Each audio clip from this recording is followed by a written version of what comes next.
बिस्मिल्लाहिर्रहमानिर्रहीम।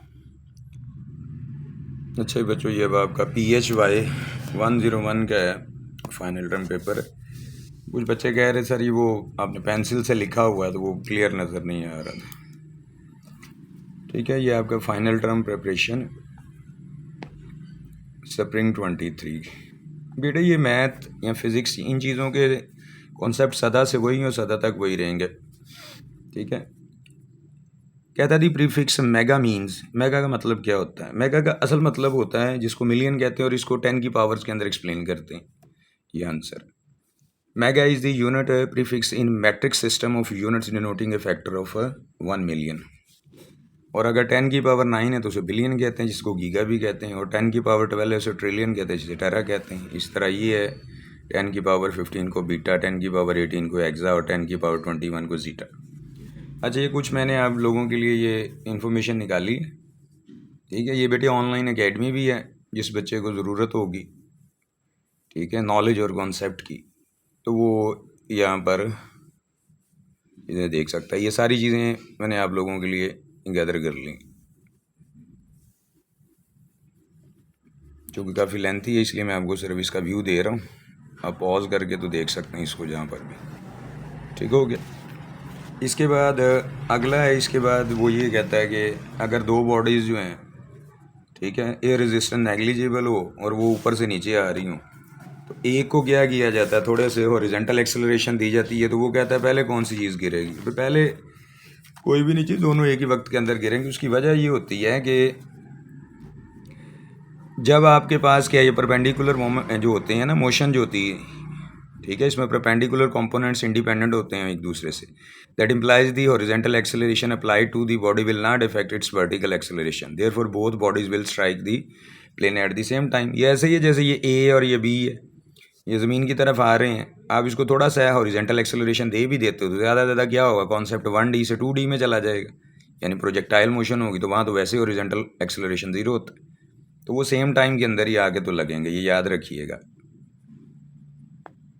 ठीक है, तो ये ऑप्शन इसका बनेगा, strikes the plane at the same time. तो भी बात क्लियर जी आप लोगों को, ये देख लीजिएगा। इसके बाद वो अगले के लिए कहता है कि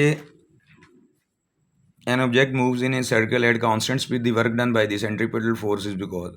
वर्क डन कब जीरो होता है? क्योंकि वेलोसिटी जो होती है वो सेंट्रीपिटल फोर्स के परपेंडिकुलर होती है।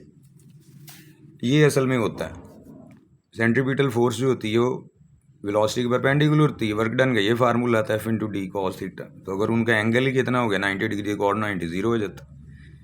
इसमें ये याद रखना है कि ये तो 90 होता है, ये अंदर की तरफ तो सेंट्रीपिटल है। जब आप गोल गोल घूम रहे होते हैं ऐसे, तो आपको एक फीलिंग आती है कहीं बाहर ना गिर जाए। वो जो फीलिंग आपको आ रही होती है ना, ठीक है, उस फोर्स का नाम होता है सेंट्रीफ्यूगल।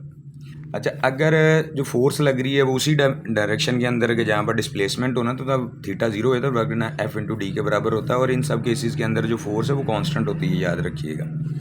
इसमें कुछ उसने और भी चीज़ें बताई हैं, वो आपकी मालूमात के लिए सिर्फ बताने लगा हूँ। वो कहता है डिस्प्लेसमेंट फॉर ईच रेवोल्यूशन 0। ये गलत स्टेटमेंट है।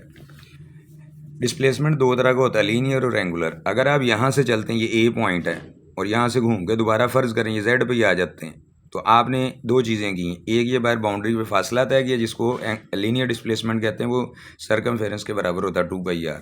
और दूसरे आपने इसके अंदर यहाँ से चल के ठीक है पूरा आपने किया, तो सर्कल के अंदर एंगल कितने होंगे, 2π रेडियन। असल में तो ये डेफिनेशन होती है ना एंगुलर।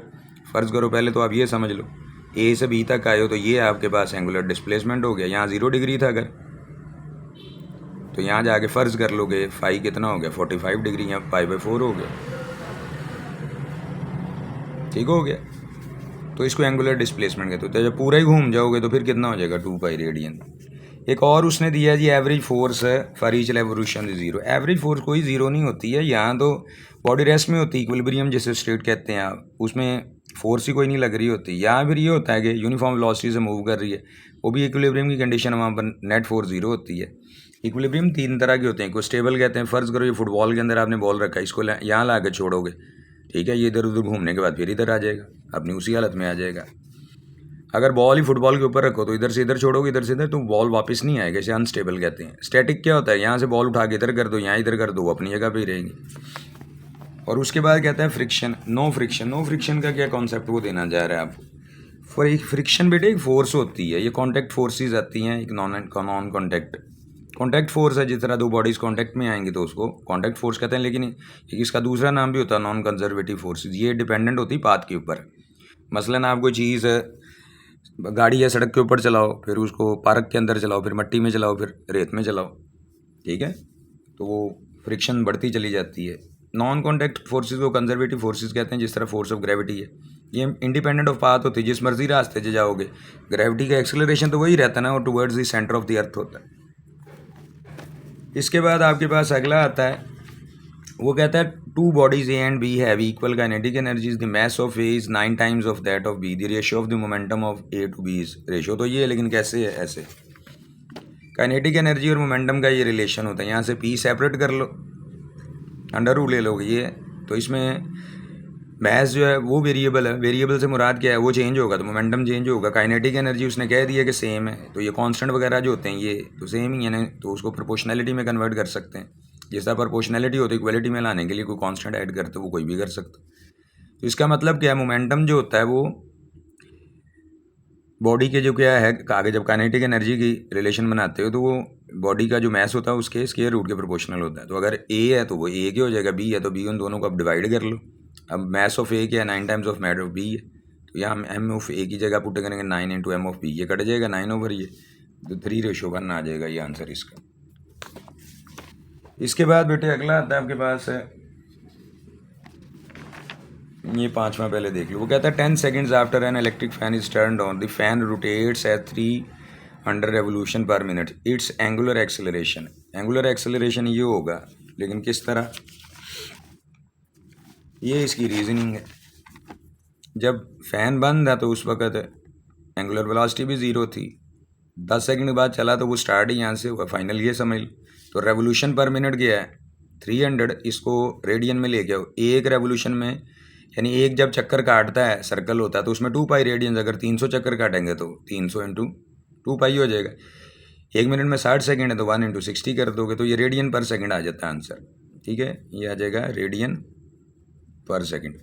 तो अब आपने एवरेज निकालना है एक्सेलरेशन, तो वो डेल्टा डब्ल्यू ओवर क्या ओमेगा, यानी ये ओमेगा ओवर डेल्टा टी है, तो वो ये फार्मूला फाइनल में से इनिशियल माइनस कर दो, वैल्यू पुट करो, ये आंसर आ जाएगा। अच्छा, एवरेज जो आपके पास है ना एंगुलर जो है, ठीक है, वेलोसिटी वो ये होती है। इंस्टेंटेनियस के लिए एक बात याद रखनी है हमेशा हमेशा के लिए, कुछ इमेजिनरी नंबर इंट्रोड्यूस करवाए गए थे, क्योंकि ये डेल्टा टी जो होता है ना, ये बहुत छोटा इंटरवल को शो कर रहा होता है, यानी ये ऐसा इमेजिनरी नंबर, इनको इनफिनिटेसिमल नंबर्स कहते हैं, जो ज़ीरो से बड़े होते हैं, ज़ीरो के बराबर तो नहीं होते, उससे बड़े होते हैं, लेकिन कोई भी जो रियल नंबर है उससे जो छोटा होगा। इसका मकसद सिर्फ ये होता है कि ये चीज़ हम मुराद ही होती है कि ज़ीरो नहीं है, ताकि क्योंकि ज़ीरो से डिवीजन जो होती है वो क्या कर देती है, इन्फिनिटी, और ये इतना बड़ा भी नहीं है कि ऊपर वाले नंबर को इफेक्ट कर सके, इसलिए इनको कहते हैं। जिस तरह ये फ़र्ज़ करो 0 और 1 है, अब ये भी रियल इन इसके 0 से तो इसने बड़ा होना है, अब 0 से बड़ा तो नंबर 0.1 है, लेकिन उससे भी छोटा इस तरफ एक नंबर और भी आ सकता है 0.01, एक और भी आ सकता है 0.001, एक और भी आ सकता है 0.0001, तो ये इसकी सेंस होती है। अगला आपके पास वो कहता है ये in simple harmonic motion the restoring force must be proportional. Proportional तो वो डिस्प्लेसमेंट की होती है, ये पेंडुलम नहीं होता, इसको यहाँ लेके जाओगे डिस्प्लेस इधर करो या इधर करो, तो वापस इसको इधर लेके जाओगे, छोड़ोगे तो फोर्स इधर की तरफ लेके, इधर इधर घूमने के बाद फिर वो इक्विलिब्रियम में आ जाएगा। तो ठीक है, फोर्स डिस्प्लेसमेंट के प्रोपोर्शनल होती है, नेगेटिव साइन होता है फोर्स क्योंकि, और डिस्प्लेसमेंट अपोजिट होते हैं। एम्पलीट्यूड किसे कहते हैं, maximum displacement from the equilibrium, यानी यहाँ से लेके यहाँ तक जितना फासला तय कर ले तो ये डिस्प्लेसमेंट तो होता है, लेकिन इसका एम्पलीट्यूड का क्या मतलब कि मैक्सिमम आप इसको कहाँ लेके जा सकते हो, ठीक है। उसके बाद फ्रीक्वेंसी होती है नंबर ऑफ साइकिल्स पर सेकंड, साइकिल क्या होता है कंप्लीट प्रोसेस, एफ वैसे बराबर होता है 1/t। टी किसको कहते हैं, T is the time of to complete a cycle. फ़र्ज़ करो एक चक्कर मुकम्मल करने के लिए वो आपको आधा सेकंड लगता है, ठीक है, तो 1 सेकंड में कितने चक्कर मुकम्मल करोगे, 2 कर लो। इसके बाद ये सारी इन चीज़ों की डेफिनेशन लिखी हुई हैं। अगले में वो ये कहता है the centre of gravity coincides with the centre of mass के साथ। वो कब कोइंसाइड करता है, जब एक्सेलरेशन जो होता है ग्रेविटी की वजह से वो बॉडी के ऊपर इक्वली यूनिफॉर्मली स्प्रेड होता है। मसलन ये अर्थ है तो ये बॉडी का सेंटर ऑफ मास है, लेकिन इसके जितने भी पॉइंट्स हैं जी उनके ऊपर यूनिफॉर्मली इफेक्ट कर रहा होता है, तो तब वो क्या होता है, ये यानी ये जो जिसकी वो बात कर रहा है, centre of gravity coincides with the centre of mass, ये सेंटर ऑफ मास होता है, इसको COM कहते हैं। तो वो सेंटर ऑफ ग्रेविटी जो होती है अर्थ की, उसके साथ वो क्या कर जाता है, कोइंसाइड्स कर जाता है। मुराद क्या है, ये सेंस कह रहा है वो कि एक ही लाइन के ऊपर वो आ जाएंगे, ये कहना चाह रहा हूँ आसान समझ। वैसे ये ज्योमेट्रिकल शेप्स होती हैं, मतलब सर्कल है या स्फीयर है, तो उसका तो सेंटर ही उसका सेंटर ऑफ मास होता है। ये अगर आपके पास स्क्वायर है तो उसके डायगोनल्स की इंटरसेक्शन पे सेंटर ऑफ मास है, रेक्टेंगल है तब भी यही। उसके बाद आपके पास आ जाता है ये, the ultimate strength of a sample is the stress eight विच, क्या होता है, ये कोई भी मटेरियल ब्रेक हो जाता है उसको हम कहते हैं। आंसर तो इसका ये है, लेकिन कैसे। UTS is the maximum stress that a material can stand with while being stretched और पुल्ड बिफोर ब्रेकिंग। ठीक है, टूटने से पहले जो उसके अंदर सलाहियत होती है जितनी ताकत बर्दाश्त करने, उसे अल्टीमेट्स, ठीक है जी, स्ट्रेंथ कहते हैं, टेंसिल स्ट्रेंथ। उसके बाद स्ट्रेस क्या है, is the force acting on the unit area of a material. Strain क्या होता है, the effect of a stress on a body is named as a strain. Strain can deform the body. Strain is deformation of a material from stress. भाई जब आप force लगाओगे तो body ने टूटना ही होता है ना, तो स्ट्रेन होता है डेल्टा L ओवर L, इसके यूनिट्स कोई नहीं होते। Deformation perpendicular to cross sections are normal strains. ठीक है, अगर किसी बॉडी को रखो परपेंडिकुलर फोर्स लगाओगे तो वो ये हो जाएगी, अगर पैरेलल खींचोगे तो उसे क्या कहते हैं, ठीक है, शेयर स्ट्रेन्स कहते हैं। स्ट्रेस जो होती है ना, ये total force applied per unit area, stress is exactly as the pressure, force per unit area newton metre square strain है, और जो प्रेशर का 1 पास्कल है वो इसी के बराबर होता है। अच्छा, ये स्ट्रेस वर्सेस प्रेशर के मतलब एक बात याद रखनी है, stress is the same as pressure, the difference is the force in pressure is external but the force in stress is internal which stops it to change its shape और size. उसके बाद बेटे आपके पास ये 9th आ जाता है, दी units of electric field, ये होते हैं जाउल पर मीटर। ये होते हैं किस वजह से हैं वो भी देख लें। ठीक है, ये वोल्ट्स पर मीटर, जाउल पर मीटर है, ये बराबर किसके होते हैं, न्यूटन पर कूलम के भी। इलेक्ट्रिक फील्ड एंड जाउल्स के, electric force measured in newton, electric potential energy is measured in joules, electric charge is measured in coulombs. Since electric field and potential are obtained by dividing the force and potential energy by charge, they are measured in units, newton per coulomb या joule per coulomb होता है। ठीक हो गया, तो ये जो असल है ये वोल्ट्स पर मीटर है, इसलिए जाउल है, ये इसकी इलेक्ट्रिक एनर्जी की जो पोटेंशियल एनर्जी उसकी शक्ल के अंदर बता रहे हैं, तो इस वजह से ये होता है। लास्ट आज के लिए ये, ठीक है। अच्छा, इसमें एक और पॉइंट याद रखिएगा, ये बच्चों को मैं बता रहा था कि ये जो पॉजिटिव होता है ना चार्ज, ये एक ऐसा चार्ज होता है, यानी इसका मैस इतना है कि अपने इर्द गिर्द एक इलेक्ट्रिक फील्ड बना सकता है। इसके गिर्द एक टेस्ट चार्ज बहुत छोटा रखा जाता है कि वो इलेक्ट्रिक फील्ड तो कोई नहीं बनाता, लेकिन अगर उसको उठा के आप पॉजिटिव चार्ज की बाउंड्री पे लगाओगे, ये हमेशा पॉजिटिव होता है, ये याद रखना, तो इसको रिपेल कर देगा। इस वजह से इसकी जो इलेक्ट्रिक फील्ड लाइन है वो रेडियली आउटवर्ड होती है, क्योंकि वो टेस्ट चार्ज को बाहर की तरफ धकेलती हैं। यही केस अगर आप नेगेटिव के लिए करोगे, ये टेस्ट चार्ज है, इसको इस नेगेटिव की बाउंड्री पे लाओगे तो वो अपनी तरफ खींच लेगा, इसलिए ये रेडियली इन्वर्ट होती हैं। लास्ट वो ये कहता है कि अगर if 500 joule of work is required to carry a charge particle between 2 points with a potential difference of 20 V, the magnitude of the charge on the particle is. ठीक है, पहली तो बात है इनमें से आंसर कोई भी नहीं है, ये आंसर ये निकालते हैं, V is equal to E over Q है।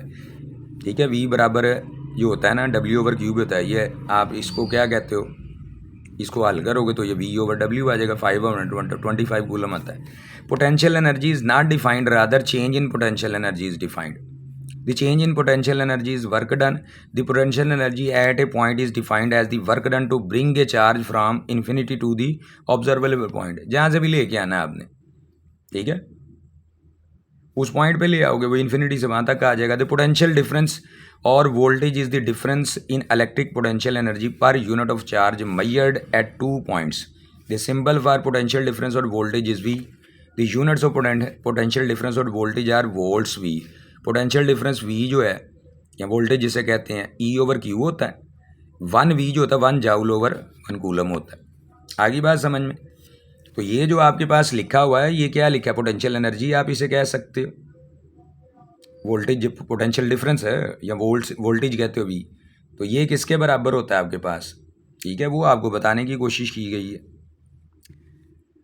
कि इलेक्ट्रिक पोटेंशियल एनर्जी जो होती है, ठीक है, पर यूनिट ऑफ चार्ज जो है उसको किया जाता है ये, यानी ये क्या आपका पोटेंशियल डिफरेंस है, ये क्या आपके पास है potential energy per unit of charge है। इसमें से आप क्या करोगे इसको, और आपको पता है कि ये जो पोटेंशियल एनर्जी ये क्या होती है, वर्क डन होता है किसी चार्ज को इन्फिनिटी से किसी भी पॉइंट पे लेके आने के लिए। तो उसको हल करोगे तो ये निकल आएगा। तो ये बेटे आज के लिए आपका मुकम्मल हो गया। अच्छा एक बात और आखिर में याद रखनी है, बैटरीज जो होती हैं ना वो चार्जेस को क्या करती हैं, हायर पोटेंशियल पे ले जाती हैं। There is a potential difference because each coulomb of charge has a different potential energy at either end of the battery. ठीक है, पॉजिटिव पे ज़्यादा होता है पॉजिटिव एंड पे, और नेगेटिव पे कम होता है। ठीक है बच्चों, बाकी मैंने आप लोगों के लिए बेटे ये एकेडमी लॉन्च की थी, अभी भी बच्चे इसमें पढ़ते हैं। तो इसके अंदर बेटे जो आप लोगों के लिए फ़ी भी है वो भी ना होने के बराबर रखी हुई है। ठीक है, अब होपफुली आपकी जो आपका गिला है मुझसे जी, वीडियो की क्वालिटी वगैरह वो क्लियर हो जानी चाहिए, क्योंकि हर चीज़ मैंने बयान कर दी। God bless you.